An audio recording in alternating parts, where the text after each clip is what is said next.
Bismillahirrahmanirrahim. Alhamdulillah nahmaduhu wa nasta'inuhu wa nastaghfiruh. Wa na'udzu billahi min shururi anfusina wa min sayyiati a'malina. May yahdihillahu fala mudilla lahu wa may yudlil fala hadiya lahu. Asyhadu an la ilaha illallah wahdahu la syarika lah. Wa asyhadu anna Muhammadan abduhu wa rasuluh la nabiyya ba'dah. Allahumma salli wa sallim ala nabiyyina Muhammad wa ala alihi wa sahbihi ajma'in, amma ba'd. Hadirin dan hadirat rahimakumullah, assalamualaikum warahmatullahi wabarakatuh.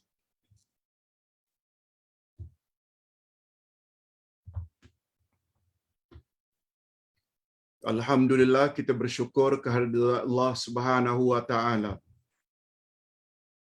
Berkat taufiknya, walaupun ada sedikit gangguan tadinya, hanya bersifat teknikal, sebab anak yang biasa bantu Ustaz dalam hal ini pagi tadi dah balik kampung jam 3:30 pagi. Mudah-mudahan suara Ustaz dapat didengar oleh semua dengan jelas. Alhamdulillah. Pelajaran kita pada pagi ini masih lagi tentang akidah imam yang 4. Akidah Imam Abu Hanifah, akidah Imam Malik telah kita jelaskan masing-masing 2 siri. Pagi ini kita akan mendapat penjelasan dan pencerahan bagaimana pula dengan akidah Imam Asy-Syafi'i. Juga perlu kepada 2 siri. Siri yang pertama ini yaitu tentang iman Imam Asy-Syafi'i.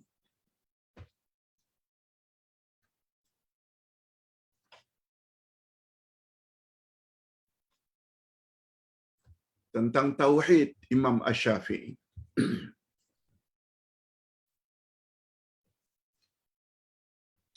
Kalau selama ini kita hanya kenal fiqh Imam Asy-Syafi'i, syariat Imam Asy-Syafi'i, salat, puasa, wudu, tayamum dan lain-lain, pada pagi ini kita akan mendapat pencerahan macam mana tauhid Imam Asy-Syafi'i. Baik, sila lihat muka surat 230, akidah Imam Asy-Syafi'i. Pada pagi ini Ustaz akan fokus untuk menjelaskan akidah Imam Asy-Syafi'i dari sudut tauhid. Baru pada siri yang kedua nanti kita akan membahas tentang pandangan Imam Asy-Syafi'i tentang qada dan qadar. Yang diikuti selanjutnya dengan iman menurut Imam Asy-Syafi'i. Selanjutnya tentang sahabat. Dan yang terakhir tentang ilmu kalam. Itu biar pada sesi yang kedua. Pada sisi pagi ini, kita akan bahas tentang tauhid Imam Asy-Syafi'i. Sebab begitu diumumkan kita akan bahas akidah Imam Asy-Syafi'i, Sungguh banyak dari jemaah yang memberi respons. Oh, kami ingin tahu Pak Ustaz, macam mana ya tauhid Imam Asy-Syafi'i, akidah Imam Asy-Syafi'i.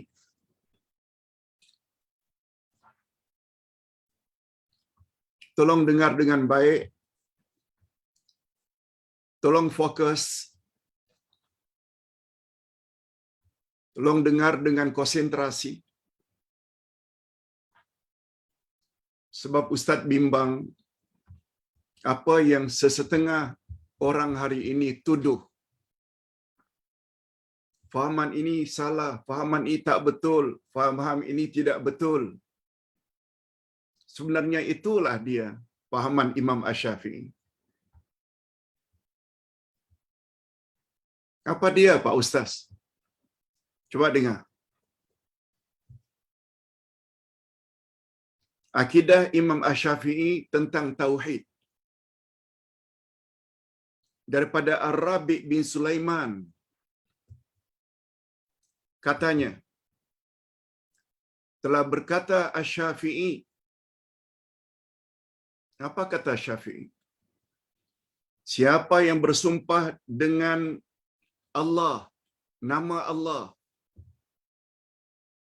dan salah satu dari nama-nama Allah, Al-Asma'ul Husna, siapa yang bersumpah dengan nama Allah atau mana-mana nama Allah dari Al-Asma'ul Husna,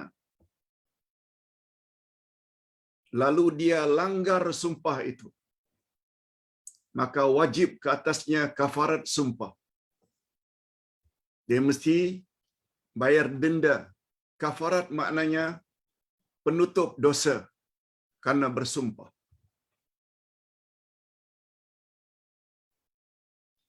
Sedangkan siapa yang bersumpah dengan nama selain Allah,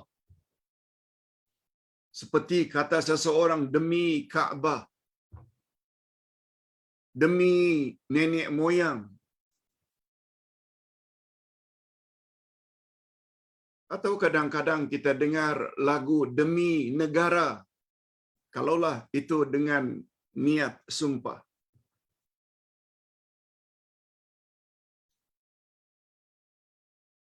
Lalu dia langgar sumpah bukan dengan nama Allah itu, maka dia tidak wajib membayar kafarat sumpah. Namun demikian, sumpah dengan selain Allah adalah dibenci dan dilarang oleh Nabi Muhammad sallallahu alaihi wasallam.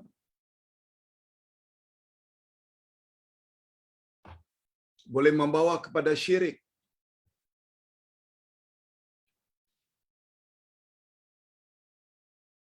Sebagaimana sabda Nabi sallallahu alaihi wasallam dalam hadis lain, man halafa bi ghairillahi faqad asyraka au kafara.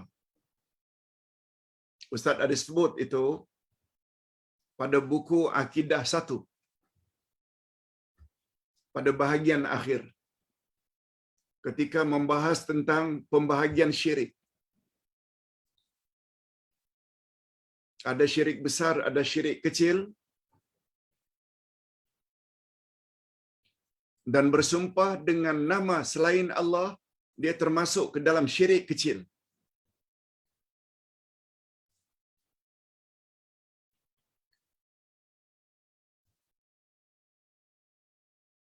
Ditambah pula dengan hadis Nabi yang kita sebut di sini, hadis riwayat Imam Bukhari. Apa kata Nabi tentang orang yang bersumpah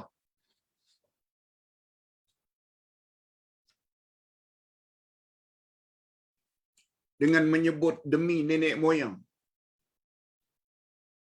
Apa kata Nabi?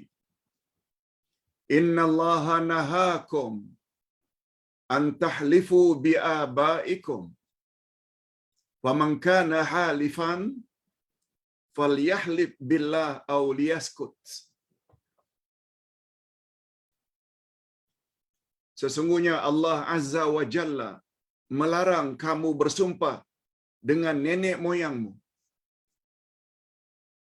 Barang siapa yang ingin bersumpah, maka hendaklah bersumpah dengan nama Allah, atau hendaklah dia diam saja.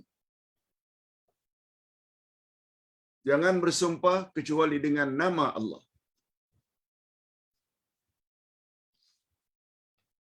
Sabda Nabi, Allah melarang bersumpah dengan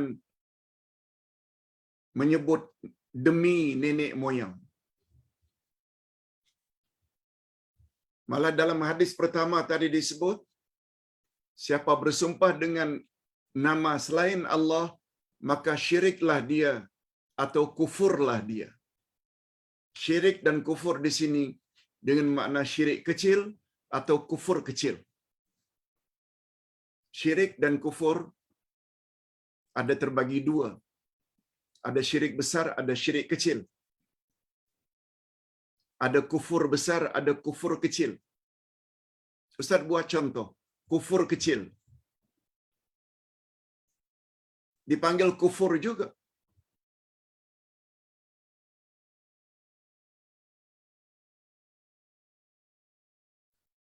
Allah Subhanahu wa taala berfirman dalam Al-Qur'anul Karim. Dalam surat Ibrahim ayat 7. La in syakartum la azidannakum. Jika kamu bersyukur terhadap nikmat-nikmat Allah, niscaya Allah tambah-tambah lagi nikmat tersebut kepadamu. Wa in kafartum, sekiranya kamu kufur nikmat, ingat azab Allah sangat pedih. Namanya kufur juga. Orang yang dapat nikmat tapi tidak pandai bersyukur, namanya kufur nikmat. Tapi bukanlah kufur di situ sampai keluar Islam. Tidaklah kufur nikmat itu sampai murtad. No. Itu sebab namanya kufur kecil. Lain kufur besar. Itu boleh membawa murtad. Ustaz buat contoh lain. Sabda Nabi sallallahu alaihi wasallam, subabul muslim fusqun wa qitaluhu kufrun. Mencaci maki muslim lain hukumnya fasik, durhaka, berdosa.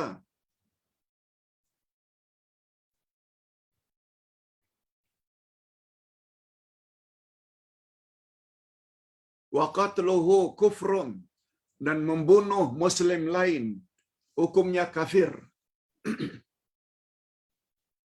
A muslim, B muslim, A bunuh B. Muslim bunuh muslim. Berdasarkan hadis Nabi, A kufur. Tapi bukanlah kufur di situ dengan makna dia langsung murtad atau keluar Islam. Tapi dia digolongkan sebagai kufur kecil. Cuma kufur kecil tidak bermakna dosa kecil. Semua kita tahu, membunuh adalah dosa besar. Sekedar contoh. Berbalik kepada persoalan, apa kata Imam Asy-Syafi'i? Barang siapa yang bersumpah dengan nama Allah atau salah satu al-asma'ul husna, lalu dia langgar sumpahnya,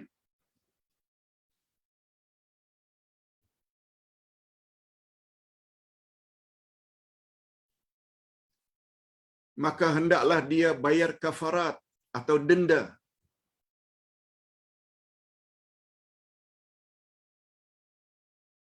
Pertama sekali, dendanya beri makan 10 orang miskin. Atau beri pakaian 10 orang miskin. Atau yang ketiga, memerdekakan hamba.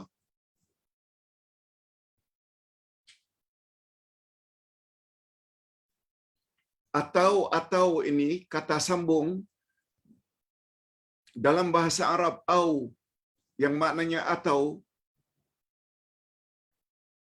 dia membawa makna lil khiyar, boleh pilih. Boleh pilih maknanya beri makan 10 orang miskin boleh, beri pakaian 10 orang fakir miskin boleh, memerdekakan hamba juga boleh kalau mampu. Malah kata Nabi, jika ketiga-tiganya tak mampu, dia boleh berpuasa 3 hari. Itu kafarat sumpah. Dan untuk pengetahuan jemaah sekalian, kafarat atau denda sumpah tersebut sama betul dengan kafarat nazar. Kafarat nazar. Karena ingin sangat anak yang koma 3 bulan agar sembuh, lalu ayah atau ibu sampai bernazar, kalaulah anak saya yang sudah 3 bulan koma ini, dengan izin Allah sembuh, ya Allah, saya akan bina sebuah masjid di kampung. Dengan izin Allah, anak sembuh. Padahal sudah bernazar. Ternyata nazar tersebut dia tidak dapat laksanakan karena tak mampu.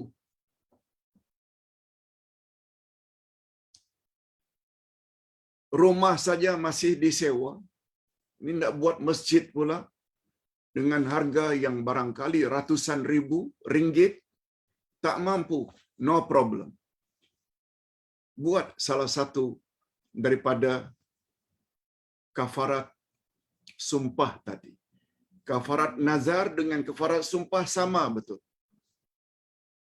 Kalau tidak memberi makan 10 orang fakir miskin, boleh memberi pakaian, boleh memerdekakan, dan andai kata tak mampu, boleh puasa 3 hari. Boleh berturut-turut, dan boleh pula tidak berturut-turut. Pokoknya 3 hari. Kemudian, jangan fikirkan lagi tentang nazar tersebut. Itu namanya kafarat nazar. Kafarat nazar sama dengan kafarat sumpah. Okey. Itu tinjauan pertama tentang tauhid Imam Ibnu Taimiyah. Imam Asy-Syafi'i. Kita teruskan. Tauhid lagi. Imam Syafi'i berpendapat demikian. Apa sebab Imam Asy-Syafi'i berpendapat demikian?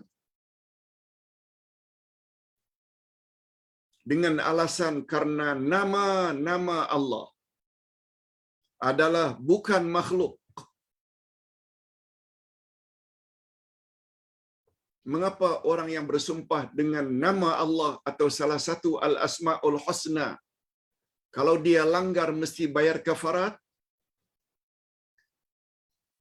Sedangkan bersumpah dengan nama selain Allah tidak diberi kafarat atau diwajibkan membayar kafarat? Imam Syafi'i ketika ditanya mengapa? Jawab Imam Asy-Syafi'i, karena sifat-sifat Allah bukan makhluk. Karena nama-nama Allah bukan makhluk. Ingat ya, nama Allah Al-Hayyu, nama Allah Ar-Rahman, nama Allah Al-Hakim. Bersumpah dengan nama Allah. Sedangkan di dalam setiap nama Allah ada sifat Allah. Al-Hayyu sifatnya hayat. Al-Alim sifatnya al-ilmu. Semua nama dan sifat Allah bukan makhluk. Bukan makhluk. Oleh sebab itu, orang tersebut mesti bayar kafarat. Oleh itu, sesiapa yang bersumpah dengan nama Allah, lalu dia melanggarnya, maka wajib ke atasnya membayar kafarat. Yes, itu penjelasan Imam Asy-Syafi'i. Coba tengok betapa tingginya tauhid Imam Asy-Syafi'i. Atas dasar itu, karena nama dan sifat Allah bukan makhluk, Syafi'i termasuk orang yang berpendapat Quran bukan makhluk. Quran itu kalamullah yang diambil dari nama Allah Mutakallim. Mutakallim, Allah berkata-kata. Sifat Allah yang ada di dalam namanya Al-Mutakallim adalah kalam. Sebabnya Al-Quran adalah kalamullah. Dan karena sifat Allah bukan makhluk, maka Quran bukan makhluk.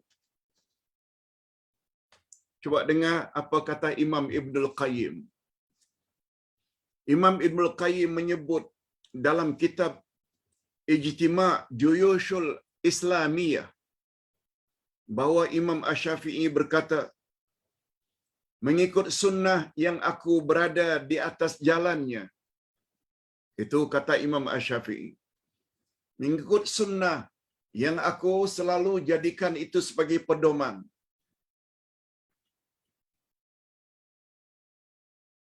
Dan begitu juga aku melihat sahabat-sahabatku dari kalangan ahli hadis, pakar hadis, yang aku mengambilnya dari mereka, seperti Sufyan, seperti Imam Malik, dan lain-lain, ialah ikrar atau pengakuan bahwa tiada Tuhan yang berhak disembah melainkan Allah. Itu tauhid.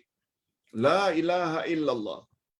Dan ikrar pengakuan bahwa sesungguhnya Muhammad adalah pesuruh Allah. Dan sesungguhnya Allah adalah di atas arash, di atas langit.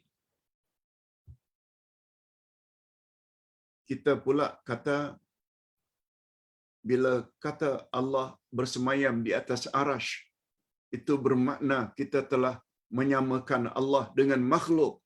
Sebab itu maknanya kita telah mendakwa Allah bertempat.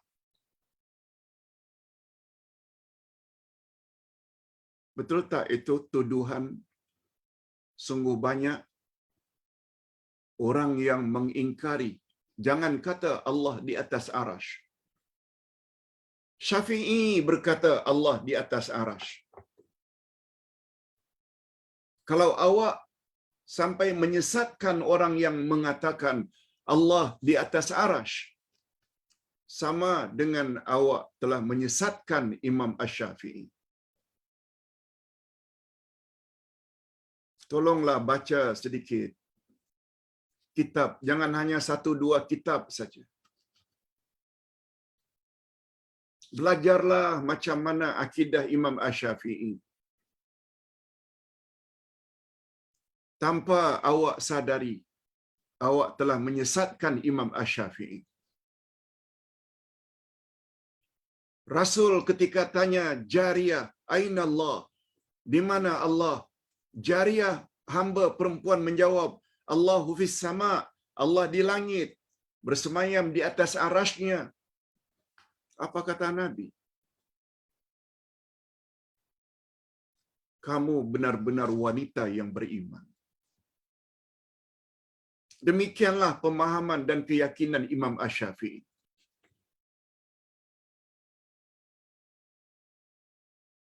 Apa kata Imam Asy-Syafi'i? Sesungguhnya Allah adalah di atas arash, di langitnya. Dia mendekati makhluk sebagaimana dia kehendaki.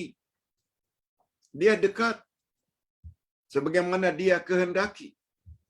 Dan Allah turun ke langit dunia sebagaimana dia kehendaki. Maksudnya, Syafi'i pun yakin Allah itu dekat. Tapi dekat sebagaimana yang dia kehendaki. Bukan dekat menurut pemikiran kita. Berada di samping kita, no. Dalam Quran Allah sendiri menyebut, bahwa dia itu dekat dengan manusia lebih dekat lagi daripada manusia itu dengan urat lehernya. Macam mana? Jangan tanya bagaimana.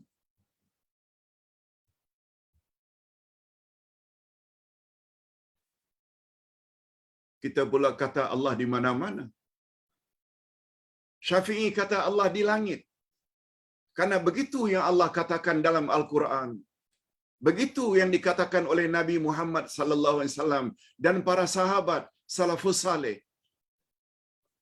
Awak ingin ikut pendapat yang lain, silakan. Silakan. Tapi kalau ustaz, dalilnya ada dari Quran, dalilnya ada dari sabda Nabi, imam kita Imam Asy-Syafi'i juga berpendapat seperti itu. Itu adalah cara yang paling tepat, cara yang paling baik. Ingin cari yang lain, silakan. Ustaz punya prinsip sebagaimana prinsip yang Allah suruh Nabi Muhammad sallallahu alaihi wasallam katakan pada ayat 29 dari surat Al-Kahfi. Wa qulil haqqu mir rabbikum faman syaa'a falyu'min wa man syaa'a falyakfur. Katakan hai Muhammad, kebenaran yang aku bawa datangnya dari Tuhanmu. Siapa yang mau beriman, silakan beriman. Siapa yang ingin kufur atau menolak apa yang aku bawa, silakan kufur.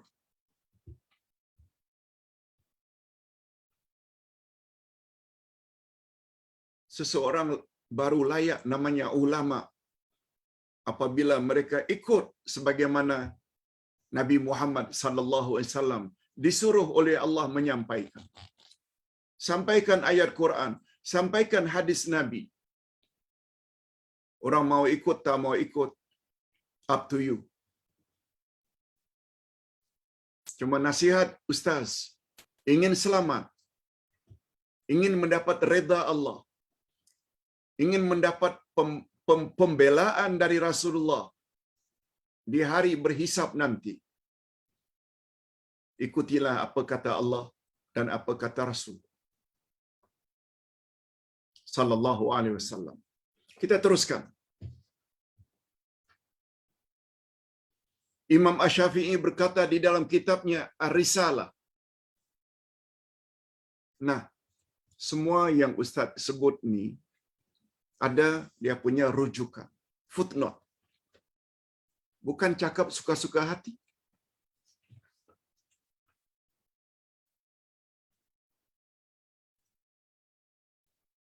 Kita boleh lihat di dalam kitab Manaqib Asy-Syafi'i jilid 1 muka surat 405. Kita boleh lihat di dalam Sunan Al-Kubra oleh Al-Baihaqi jilid 10 halaman 28.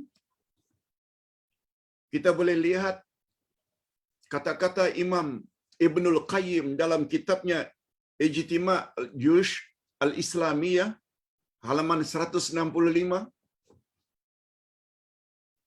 Bukan cakap suka-suka hati.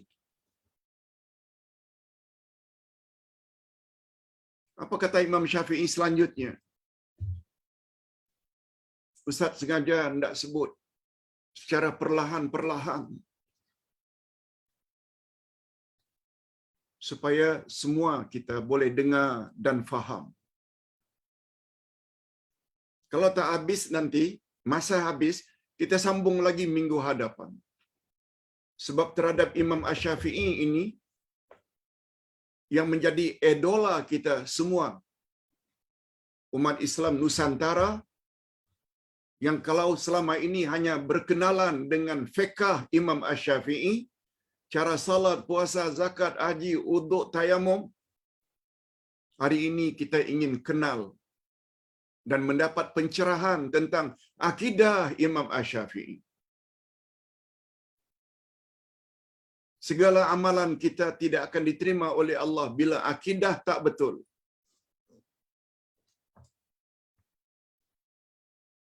Oleh sebab itu, apabila kita terima fiqhnya, seandainya kita terima juga akidahnya lagi bagus.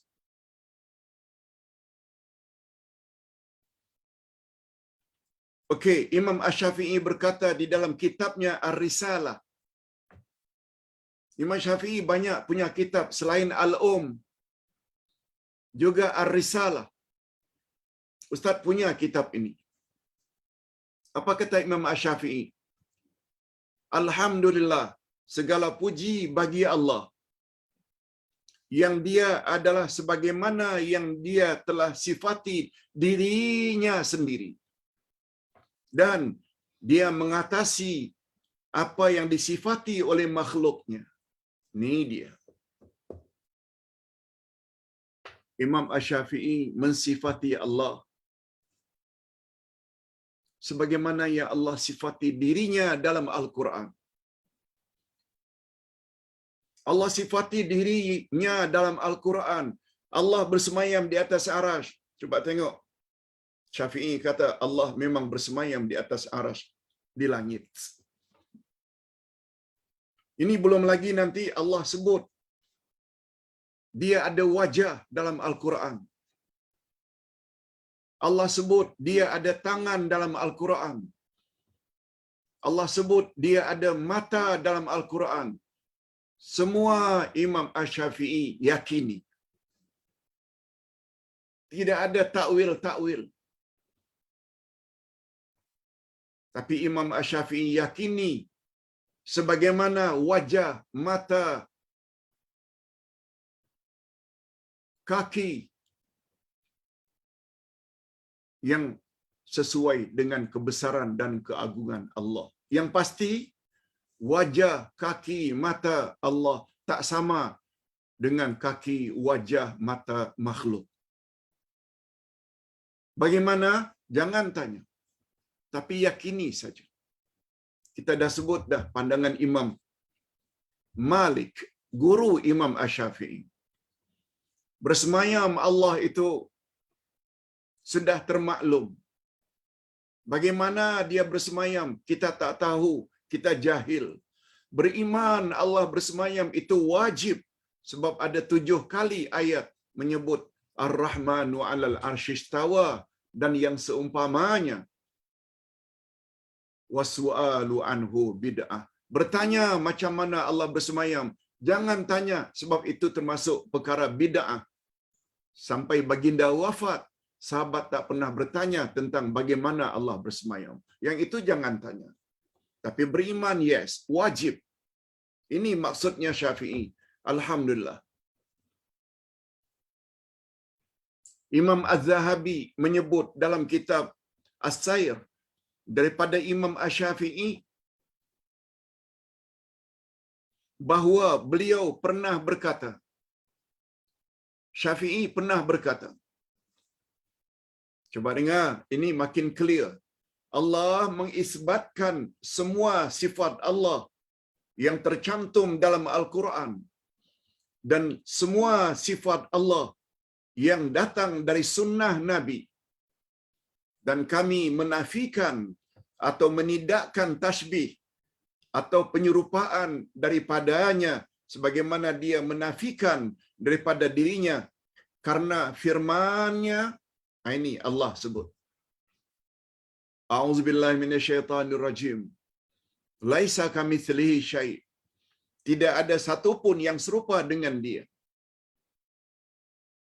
Allah tak serupa. Ini kan pula kita dituduh. Siapa mengatakan bahawa Allah bersemayam di atas arasy, Allah ada wajah, Allah ada mata. Oh, itu bermakna awak telah menyamakan Allah dengan makhluk. Kita tahu ini hadisnya. Mengapa kita boleh katakan Allah hidup, Ustaz hidup? Tapi kita sudah setkan dalam minda. Hidup di sisi Allah tak serupa dengan hidup di kalangan makhluk. Hidup kita bermula, hidup kita akan berakhir dengan kematian. Tapi hidup di sisi Allah tidak bermula dan tidak berakhir. Selesai masalah. Di mana letaknya penyerupaan? Katakan saja Allah bersemayam di atas arasy. Yang mustahak bersemayamnya Allah tak sama dengan bersemayamnya sultan, agung. Sebagaimana menyebut Allah itu hidup, makhluk juga hidup. Boleh. Allah mengetahui, makhluk juga mengetahui. Allah berkata-kata, makhluk berkata-kata. Tak salah dari sudut zahirnya. Yang mustahak dari sudut makna. Pasti berbeza antara makna hidup di sisi Allah dengan hidup di sisi makhluk. Di mana susahnya? Mengapa tidak susah-susah sangat? Buat saja prinsip yang sama.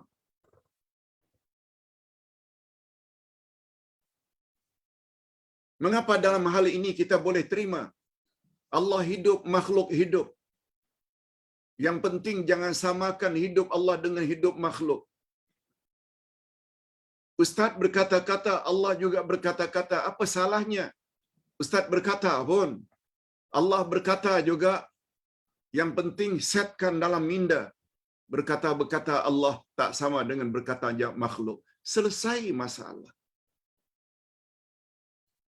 Mengapa susah sangat? Sehingga perlu takwil ini, takwil itu, takwil ini, takwil itu. Allah kata di langit, dia kata Allah di mana-mana. Memang ada pendapat yang macam itu. Tapi orang yang berakal senantiasa mencari pendapat yang lebih kuat. Dan pendapat yang lebih kuat antara lain pendapat Imam Asy-Syafi'i. Kita sifati Allah sebagaimana dia sifati dirinya. Atau kita sifati Allah sebagaimana yang disifati oleh Nabi Muhammad sallallahu alaihi wasallam. Kalau Allah kata dia turun ke langit dunia pada sepertiga akhir malam, katakan saja Allah memang turun. Yang pasti turunnya Allah tak sama dengan turunnya makhluk. Ustaz,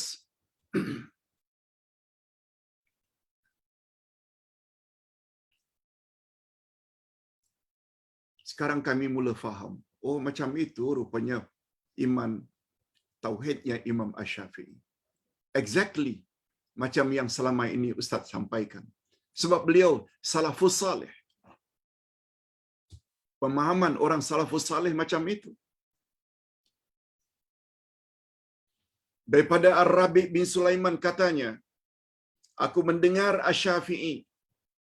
Ini bermakna Ar-Rabi' ini murid Imam Asy-Syafi'i. Imam Syafi'i berkata tentang firman Allah. Kalla innahum ar-rabbihim yawma idzil lamahjubun. Sekali-kali tidak, sesungguhnya mereka pada hari itu benar-benar terhalang dari melihat Tuhan mereka.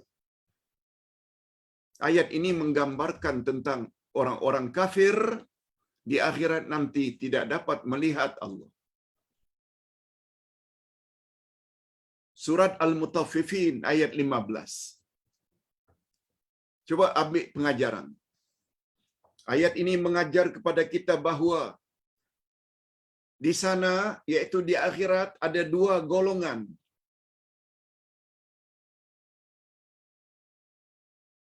Ustaz ulang, ayat ini memberi isyarat bahawa di akhirat nanti ada golongan yang terhalang daripada melihat Allah.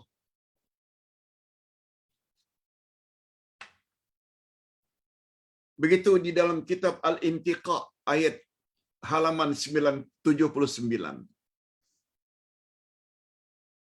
Manakala ada golongan yang terhalang, manakala ada golongan yang terhalang daripada melihat Allah karena kemurkaan Allah kepada mereka, demikian juga akan ada golongan yang dapat melihat Allah karena keredaan Allah kepada mereka. Ketika Imam Asy-Syafi'i ditanya oleh Rabi', muridnya, tanya pada Imam Asy-Syafi'i, wahai Aba Abdillah, iaitu gelaran untuk Imam Asy-Syafi'i, Abu Abdillah, Wahai Aba Abdillah, adakah Tuan berpendapat demikian? Yaitu ada golongan yang terhalang melihat Allah di akhirat karena murka Allah pada mereka. Dan ada golongan yang layak dan dapat melihat Allah karena keredaan Allah kepada mereka. Apakah Tuan berpendapat demikian? Coba dengar apa kata Imam Asy-Syafi'i dengan ringkas. Ya, demikianlah keyakinanku. Demikianlah imanku.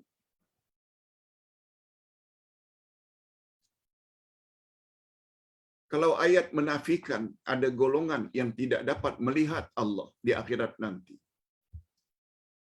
Ustaz selalu sebut dalam ilmu tafsir, ada dua cara untuk mendapat kesimpulan hukum. Ada namanya mantuk,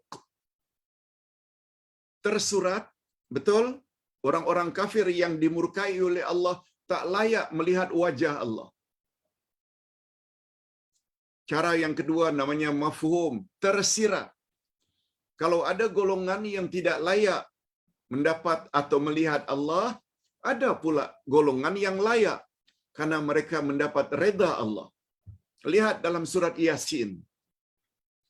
Salamun qawlan mir rabbir rahim. Tafsirannya panjang. Ketika penduduk syurga sedang enjoy dengan berbagai nikmat, tiba-tiba ada cahaya dari atas sehingga semua mereka mendongak, tiba-tiba mereka melihat wajah Allah. Lalu Allah memberi salam. Ini makna salamun qawlan mir rabbir rahim. Assalamualaikum ya ahlal jannah. Selamat sejahtera untuk kamu sekalian, wahai penghuni syurga. Penghuni syurga tak berkedip matanya, terpesona melihat keindahan Allah Subhanahu wa taala, keindahan wajah Allah yang luar biasa, terpesona sehingga melupakan semua nikmat dalam syurga. Ayat itu menguatkan lagi bahwa orang beriman dalam syurga diberi oleh Allah peluang untuk melihat wajahnya. Allahumma ja'alna minhum. Mudah-mudahan kita termasuk ke dalam golongan orang-orang yang layak melihat wajah Allah. Yang kesimpulan ulama akidah, melihat wajah Allah adalah kemuncak, klimaks dari seluruh jenis nikmat dalam syurga, yaitu melihat wajah Allah.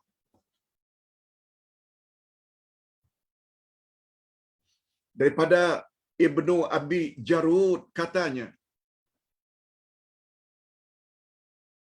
Nah, itu pula kita boleh lihat dalam kitab yang lain sebagai rujukan. Syarah Usul I'tiqad Ahlus Sunnah wal Jamaah, jilid 2, muka surat 506. Semuanya ada rujukan, semuanya ada referensi, bukan cakap-cakap kosong. Semuanya ada dalil.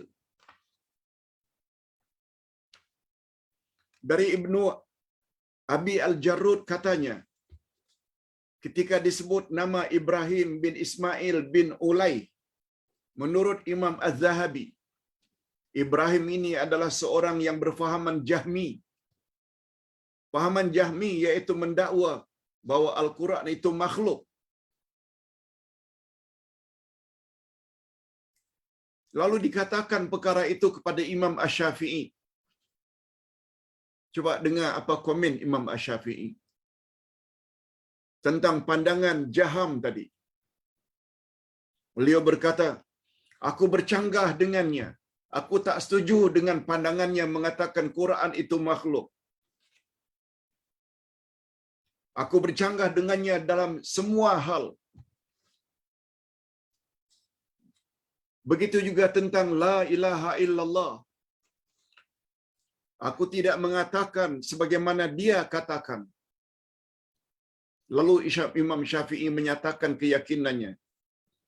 Aku berkata, kata Imam Syafi'i, tidak ada Tuhan yang berhak disembah melainkan Allah yang telah berkata-kata kepada Musa alaihi salam dengan kata-kata yang sebenarnya daripada belakang hijab atau tabir. Betul? Nabi Musa mendengar suara Allah. Cuma Nabi Musa tidak dapat melihat Allah di dunia. Sedangkan dia berkata, tidak ada Tuhan yang berhak disembah melainkan Allah yang telah mencipta kata-kata. Lalu dia memperdengarkan kepada Musa dari belakang hijab. Itu sebabnya Nabi Musa sampai terminta untuk melihat wajah Allah. Kata Allah, tak boleh. Aku tidak boleh, tak dapat dilihat di dunia ini. Aku hanya boleh dilihat di dalam syurga nanti, jika aku berkehendak.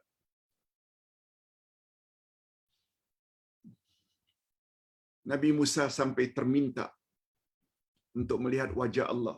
Karena beliau mendengar suara Allah. Macam mana merdunya, Nabi Musa saja yang dapat rasakan. Sehingga terminta untuk dapat melihat wajah Allah.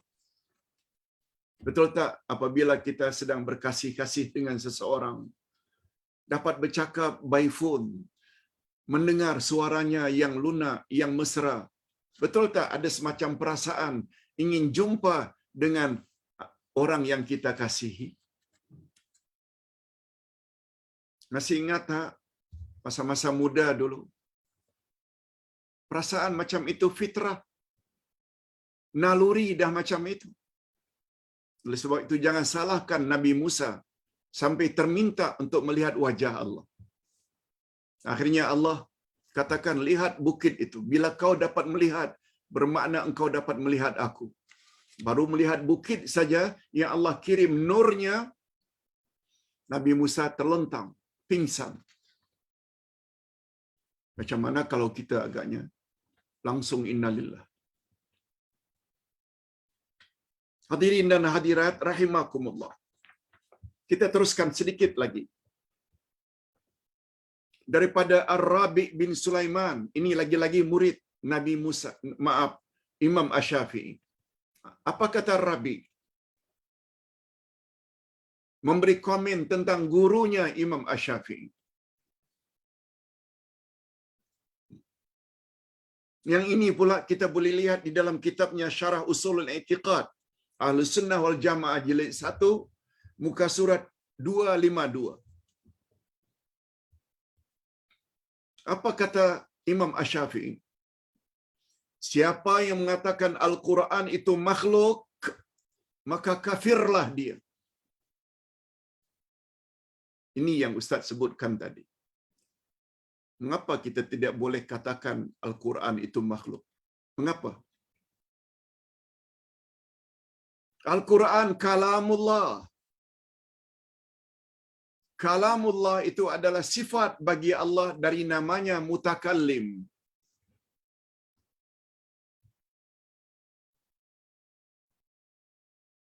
Dan sifat Allah bukan makhluk. Ustaz buat contoh. Ustaz hidup. Allah hidup. Ustaz makhluk. Hidup di sisi Ustaz juga makhluk. Sebab hidup di sisi Ustaz boleh berakhir dengan kematian. Allah Subhanahu wa taala bukan makhluk. Sifatnya hidup di sisi Allah juga bukan makhluk. Sebab bila kita katakan hidup di sisi Allah adalah makhluk, maknanya Allah boleh mati. Sebagaimana yang matinya kita.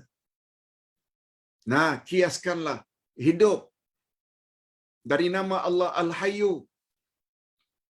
Kalam dari nama Allah Al-Mutakallim. Nama Allah Al-Mutakallim dan sifat Allah kalam juga bukan makhluk. Sebab definisi Al-Quran, bukan kertas ini, definisi Al-Quran.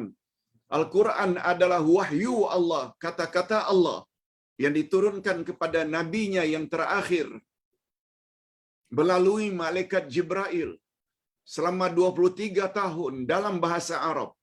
Yes. Itu dia definisi Al-Quran. Yang boleh musnah, koyak, terbakar ini kertas. Kertas bukan Quran. Kita kena faham apa itu Al-Quran. wahyu Allah, kata-kata Allah. Okey. Di antara i'tiqad yang dinisbahkan atau dibangsakan kepada Imam Asy-Syafi'i. Lihat. Sebagaimana yang diriwayatkan oleh Abu Talib Al-Ansyari katanya. Imam Asy-Syafi'i pernah ditanya tentang sifat-sifat Allah Azza wa Jalla. Apakah yang sewajarnya kita mengimaninya sifat-sifat Allah? Lalu Imam Asy-Syafi'i menjawab. Ini yang Ustaz selalu sebut-sebut. Walaupun Ustaz tidak mention kata-kata Imam Asy-Syafi'i. Coba dengar apa jawab Imam Asy-Syafi'i. Allah Subhanahu wa Ta'ala atau Allah Tabaraka wa Ta'ala memiliki nama-nama dan sifat-sifat sebagaimana yang tercantum di dalam kitabnya Al-Quran. Dan sebagaimana yang telah dikhabarkan oleh Rasulnya kepada umat kita. Itu sebabnya nama Allah dan sifat Allah, rujukan atau referensinya dua saja. Quran dan sunnah Nabi. Tak boleh kita reka-reka dengan akal. Tidak seorang pun boleh membantah hakikat ini. Syafi'i cakap. Sesiapa yang menyalahi yang demikian itu, setelah sabit hujah ke atasnya, maksudnya setelah dia mengetahui ada dalil ini, dalil ini, dalil ini, mengatakan Allah ada wajah, Allah ada tangan, Allah ada mata, dia dah tahu dah. Sama ada dia baca atau dia dengar ceramah, setelah dia tahu, lalu dia mengingkari, tak mau terima, maka dia kafir kepada Allah Azza wa Jalla. Syafi'i gunakan istilah ini.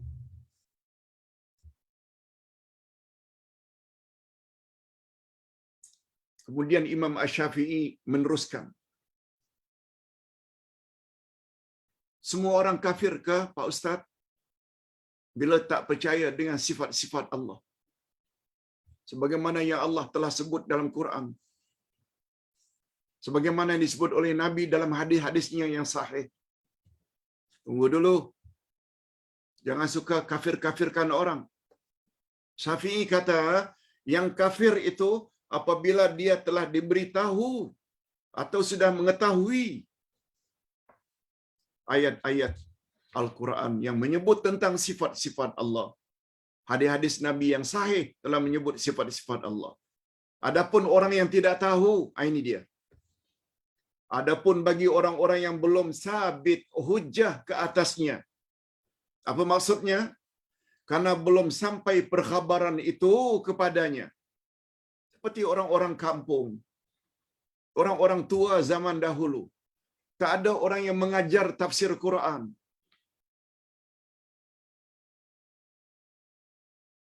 Yang mereka tahu hanya guru yang mengajar tajwid, bukan tafsir Quran. Apalagi mengajar akidah, rukun iman yang 6. Mereka pakai percaya saja. Itu maknanya tak sampai pada mereka. Maka kepada orang tersebut atau golongan tersebut dimaafkan atau ma'zur, diuzurkan karena kejahilannya. Karena ilmu tentang itu tidak dapat dicapai oleh akal dan tidak pula melalui ilmu pengetahuan dan fikiran. Oleh sebab itu jangan kata, oh kalau begitu Pak Ustaz, nenek moyang kita dulu masuk neraka lah. Jangan cakap begitu. Mereka tidak terdedah dengan pelajaran seperti sekarang ini. Al-Asma'ul Husna kita belajar. Tafsir Al-Quran kita belajar. Akidah kita belajar. Kita dah terdedah. Sekarang kita dah tahu. Lalu kita tolak juga sifat Allah sebagaimana yang Allah sifatkan dirinya dalam Al-Quran.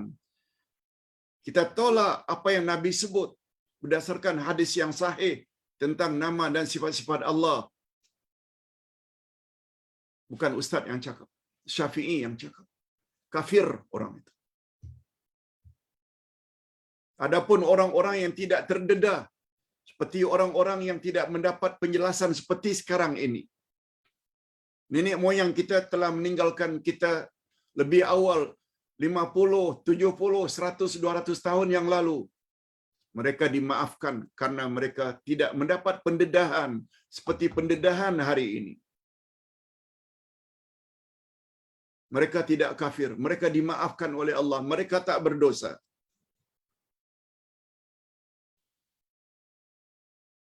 Cuma harapan Ustaz, setelah mendapat pendedahan ini, jangan pula menyesal. Allah, menyesallah ikut kelas pagi ini. Akhirnya jadi tahu. Sedangkan saya tak mau percaya. Nah, jangan menyesal. Sikap kita mesti optimis, positif. Segala yang datang dari Allah dan datang dari Rasul secara sahih, wajib terima kalau tidak mau sesat. Coba dengar. Apa kata Syafi'i berikutnya? Apa perkhabaran yang dimaksudkan itu, Pak Ustaz? Ini dia.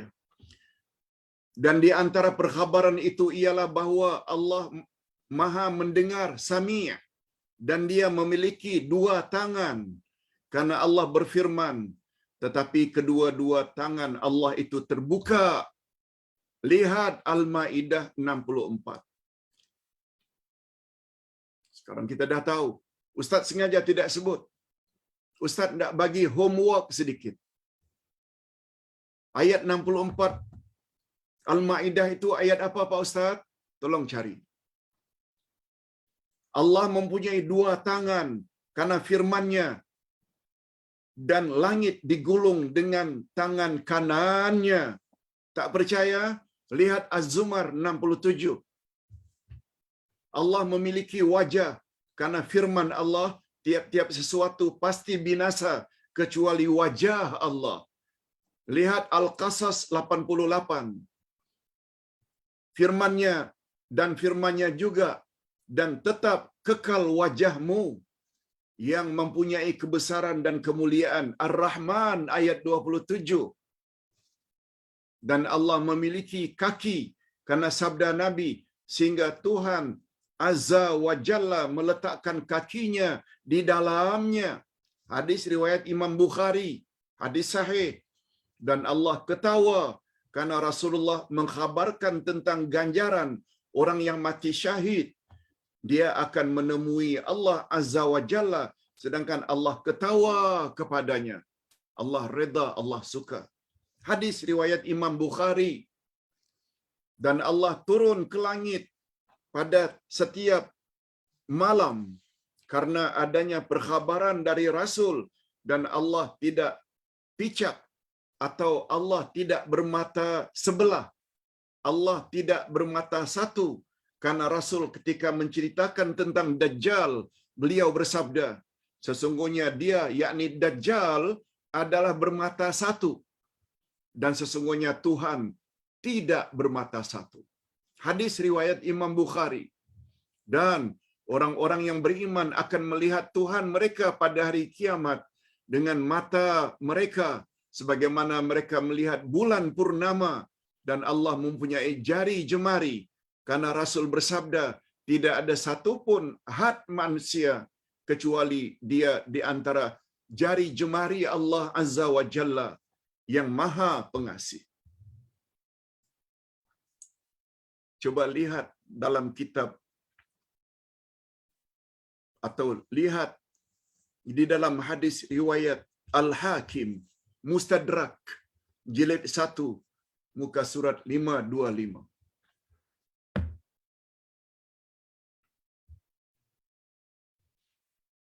Nada penyampaian Ustaz pagi ini agak tinggi. Minta maaf. Tujuannya tidak lain dan tidak bukan supaya para jemaah dengar betul, bukan samar-samar. Ustaz bukan marah,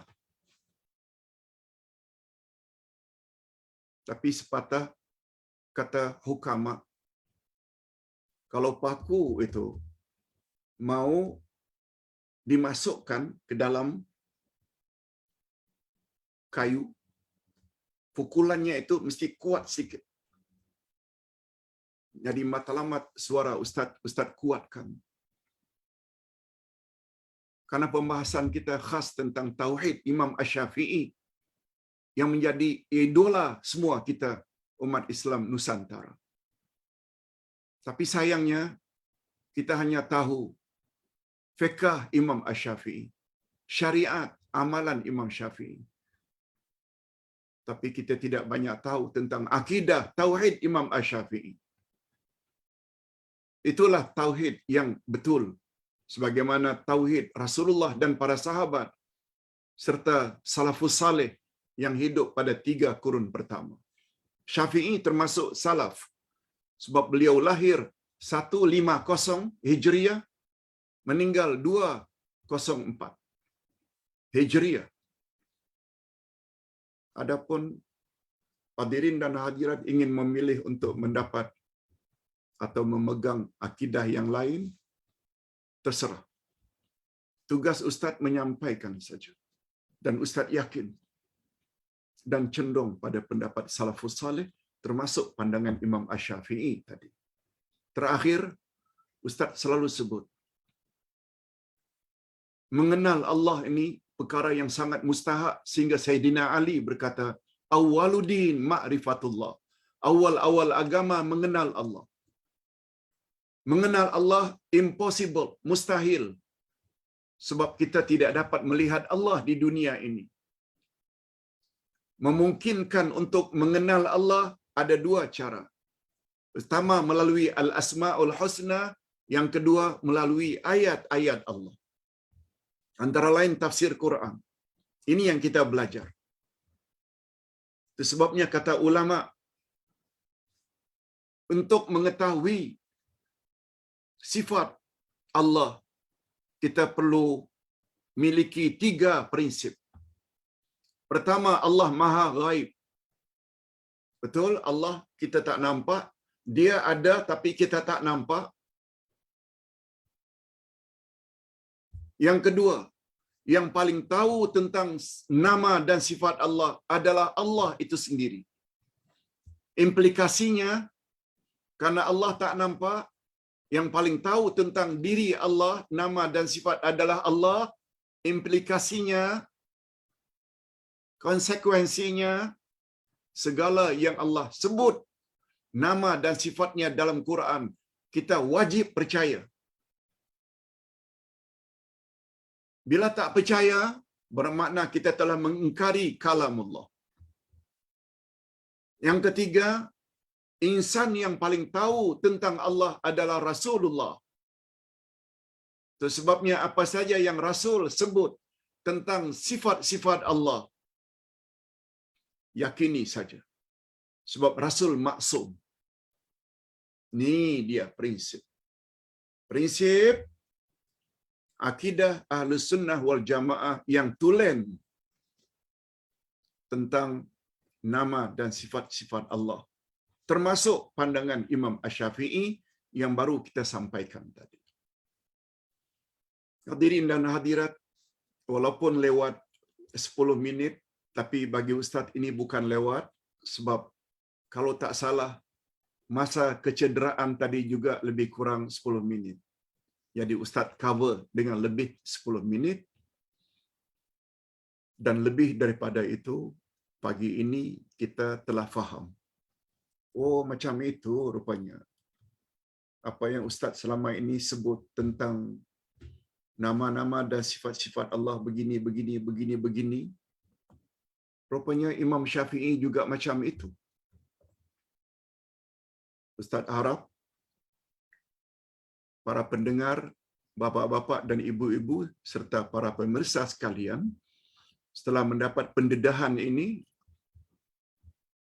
kita mesti ada kecenderungan sebagaimana Imam Asy-Syafi'i punya pandangan. Ustaz mendapat satu soalan dari jemaah sehubungan dengan penjelasan akidah Imam Asy-Syafi'i.